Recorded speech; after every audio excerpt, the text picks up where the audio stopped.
You're watching ESPN's coverage of the Conference USA Baseball Championship presented by Super One Foods. It's an elimination game. Both of these teams playing for their baseball lives.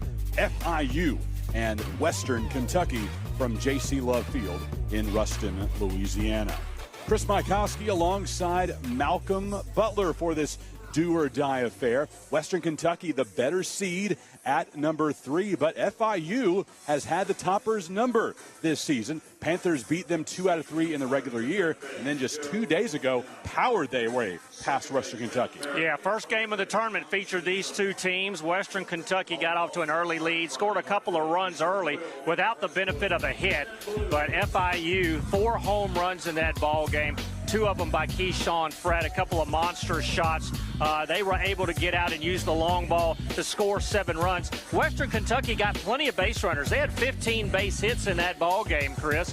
The problem was the Hilltoppers were only 2 of 16 with runners in scoring position. So again, they left 15 runners on base in that ball game. It was simply too much to overcome. FIU with those 4 home runs. I mentioned the 2 by Fred. West had 1, Becerra had 1, and FIU was able to hold on. Western Kentucky actually loaded the bases in the bottom of the 9th inning. FIU was able to get out of the jam and come away with that 7-5 victory in Game 1 of this tournament. So this is an FIU team. They hit a lot of home runs. Western Kentucky, they hit dead last in the conference in home runs, but they lead the country in sacrifice hits. They like to get people on and push them over. We'll have the lineups and the first pitch of this tournament rematch. Winner advances, the loser has its year come to a close. Engelhardt 0 for 3 yesterday. Waiting on the 1-2. Swings through it. Strikeout number 1 for Lane Dugan. And he has faced the minimum through 2 innings of work. Western Kentucky will send up their 6, 7, and 8 hole batters. In the bottom of the second, we are scoreless at the Love Shack. It's the 1-0 with some power. A one-hopper to the wall.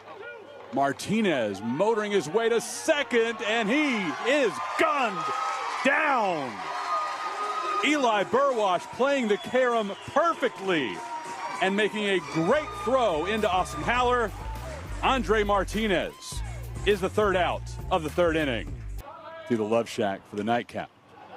In left field off the fists, and it will fall in front of Fret, and the run will come home. Here's Brannigan to score into second, and out is O'Connell, but he does bring home the game's first run. It's 1-0 Toppers. There's a lot going on that play. Fret tried to deke the base runner and keep him from getting a good jump, Brannigan, but Brannigan, by the time that ball dropped, was rounding 3rd base and going home. Felt like Fret might have had a chance at that, but he laid back on it, then made the throw into second. They're going to review this play. One more bounce is going to travel foul, and he's wrong. Then West scores. Yeah, no, he played it perfectly. He waited as long as he could. First pitch swinging, and the run will score for FIU. And Guida safe at first, trying to make his way down to second. In there safely. FIU ties the game and has another runner in scoring position. Unfortunately, young scorekeepers out there that don't always understand that. 2-2 pitch.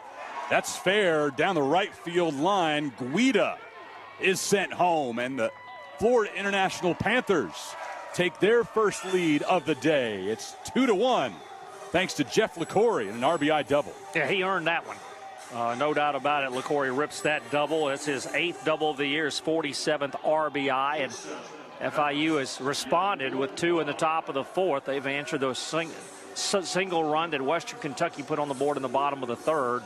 Still got credit for an RBI, which should come off of his record. Over the top of Cavill's glove, and LaCory gets the go sign.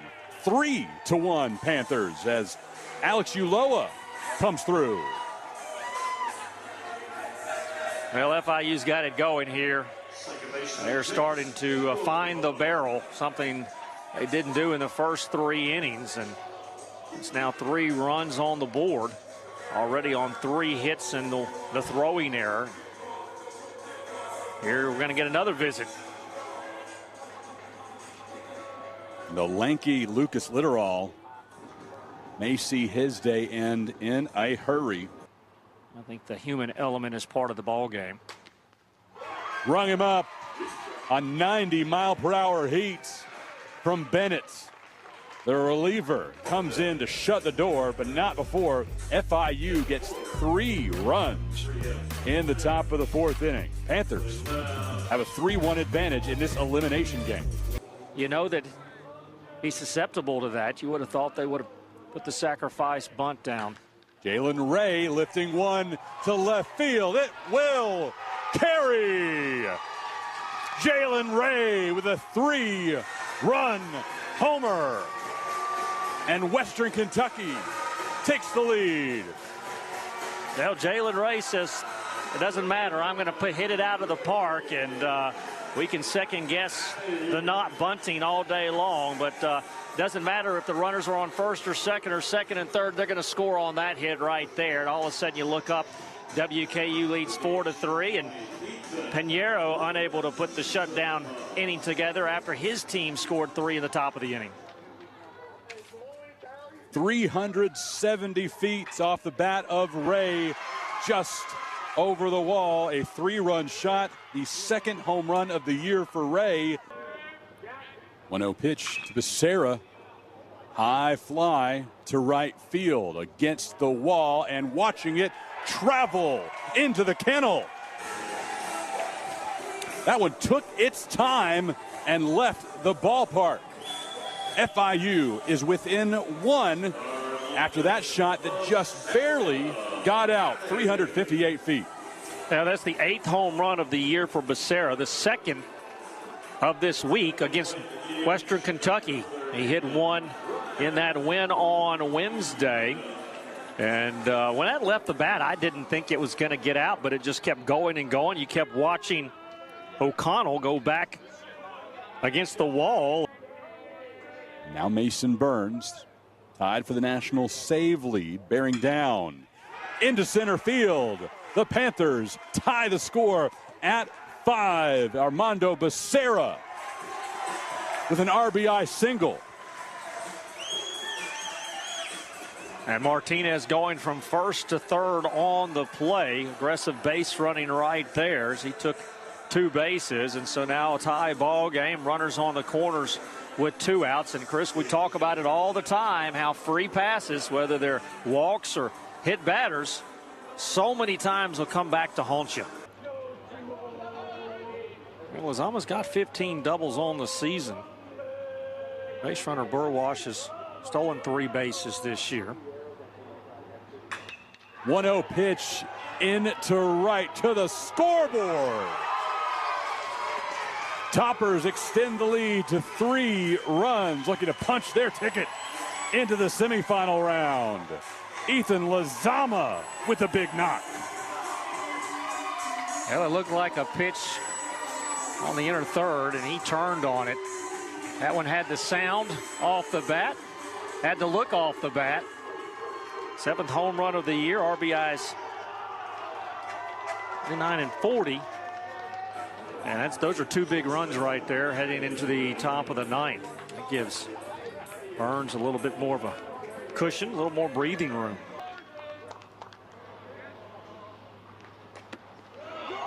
Ooh, Fred thought that was ball 4. I thought that may have been ball 4. Let's see what the robot umpire thinks. He would agree. Yep, that looked inside, but now the count goes full. That's a big strike call right there. 3-2. Got him swinging. Brett thought he had a free pass. Instead, he's sitting down. Out number 1 of the top of the 9th. Got him looking. And Florida International down to its final out of the season.